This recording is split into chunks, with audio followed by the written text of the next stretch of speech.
What's the matter? You don't keep up with current events? You don't read the newspapers? You don't read comic books? That's your problem. You don't know what's going on in the world. And who do you think keeps letting your pants out every other day? Do you remember a time when 4 people, a tiny Brooklyn apartment, and razor-sharp timing were enough to carry an entire television show? That show was The Honeymooners. It centered on Ralph Cramden, a Brooklyn bus driver played by Jackie Gleason, and his wife Alice, portrayed by Audrey Meadows. Ralph was loud, emotional, and fueled by grand ideas. Alice ran the household and made sure Ralph's ego never got too far out of control. Living upstairs were Ralph's best friend Ed Norton, played by Art Carney, a city sewer worker, and his wife Trixie, played by Joyce Randolph. While Ralph and Ed cooked up doomed schemes, Alice and Trixie waited downstairs, watching it all unravel. CBS aired the series from 1955 to 1956. Just 39 episodes featuring 2 working-class couples squeezed into a walk-up apartment, clinging to big dreams that almost never came true. Today, we are counting down 15 weird facts about the Honeymooners. Before we get started, hit that like button and subscribe. It's how these classic TV deep dives keep coming every week. All right, let's head to the moon with number 15. Number 15. The Adelphi Theatre was a comedy pressure cooker with no safety net. Most sitcoms in the 1950s were filmed in front of maybe 100 audience members. Enough to get polite laughs, not enough to overwhelm the performers. The Honeymooners did the opposite. Nearly 1,000 people were packed into the Adelphi Theatre in New York City for each taping. That audience wasn't background noise, they were part of the show. Every roar of laughter, every gasp, every stunned silence when Jackie Gleason went off script became part of the final recording. There was no laugh track added later. What you hear is exactly what happened in that room. Gleason despised retakes. If someone tripped, forgot a line, or nearly crashed the scene, the camera stayed rolling. The audience waited. Whatever happened became television history. You can still spot moments in the classic 39 where an actor stumbles and recovers in real time.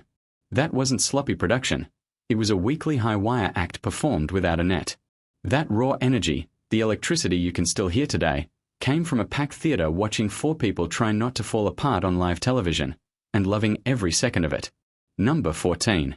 Audrey Meadows had to prove she wasn't too pretty to play Alice. Jackie Gleason initially rejected Audrey Meadows. He thought she looked too polished. Alice Cramden wasn't supposed to look glamorous. She was a Brooklyn bus driver's wife who owned exactly one decent dress. Most actresses would have moved on. Meadows didn't. Instead, she woke up early, avoided mirrors, threw on the most worn-out housecoat she owned, skipped makeup entirely, messed up her hair, and tied on a battered apron. Then she had photos taken. When Gleason saw them, he didn't recognize her. "That's our Alice," he said. Once he realized it was the same actress he'd already passed on, the role was hers. That decision mattered. The original Alice, played by Pert Kelton, was sharper and more openly bitter. It worked in short sketches but made Ralph feel dangerous over time. Meadows brought warmth beneath the sarcasm. Alice still won every argument, but without cruelty. That balance is why the classic 39 endured. Number 13. To the Moon, Alice was controversial, but Alice always won. Even in the 1950s, viewers complained about Ralph's One of These Days, Alice, threats. CBS received letters calling it unsettling. Gleason and Meadows defended it with one simple truth. Ralph never followed through, and Alice never flinched. Alice always won. Ralph shouted. Alice dissected. One raised eyebrow, one perfectly timed line, and Ralph's fantasy collapsed. Most sitcoms of the era ended with the husband proven right. The Honeymooners ended with Ralph admitting defeat. Every time. "Baby, you're the greatest." That reversal was quietly revolutionary. Number 12. Audrey Meadows was the only cast member paid for decades. The Honeymooners has aired continuously for nearly 70 years. Out of the entire cast, only one person earned syndication money, Audrey Meadows. Her brother Edward, an attorney, slipped a residual clause into her contract, something almost unheard of at the time. The studio didn't care. Reruns were considered worthless. By 1996, Meadows had earned roughly $10 million from those 39 episodes. Jackie Gleason earned nothing from reruns. Art Carney earned nothing. Joyce Randolph earned nothing. Alice Cramden won off-screen too. Number 11. New York never let Ralph Kramden leave. In 2000, TV Land unveiled an 8-foot bronze statue of Ralph Kramden outside the Port Authority bus terminal. Lunch pail in hand, frozen mid-scheme. Thousands walk past it every day. After Glisson died in 1987, Brooklyn renamed a bus depot in his honor. Real bus drivers now clock in at a building named after a fictional bus driver who spent his life dreaming of escape. Brooklyn never lets go. Number 10. The Kramdens' apartment was supposed to feel poor. That cramped apartment wasn't a budget issue. Glisson demanded it. He modeled it after the tenement he grew up in on Chauncey Street in Brooklyn. No decorations. No warmth. No comfort. One table. A few chairs. A sink. An icebox. Even the Nortons' apartment was slightly nicer, just enough to remind Ralph he was always one step behind. Number 9. CBS thought the show was too depressing. Network executives worried the show was too bleak. No suburban homes. No easy solutions.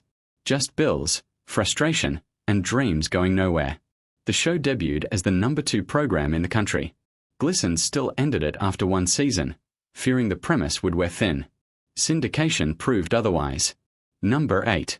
The 2005 movie misunderstood everything. The 2005 film tried to modernize the Honeymooners with a $25 million budget. Cedric the Entertainer played Ralph. Mike Epps played Norton. The edge was gone. Ralph became cuddly. To the Moon turned sentimental. The desperation vanished. Rotten Tomatoes gave it 13%. Box office returned $13 million. The point had been completely missed. Number 7. Ralph and Norton came from real Brooklyn streets.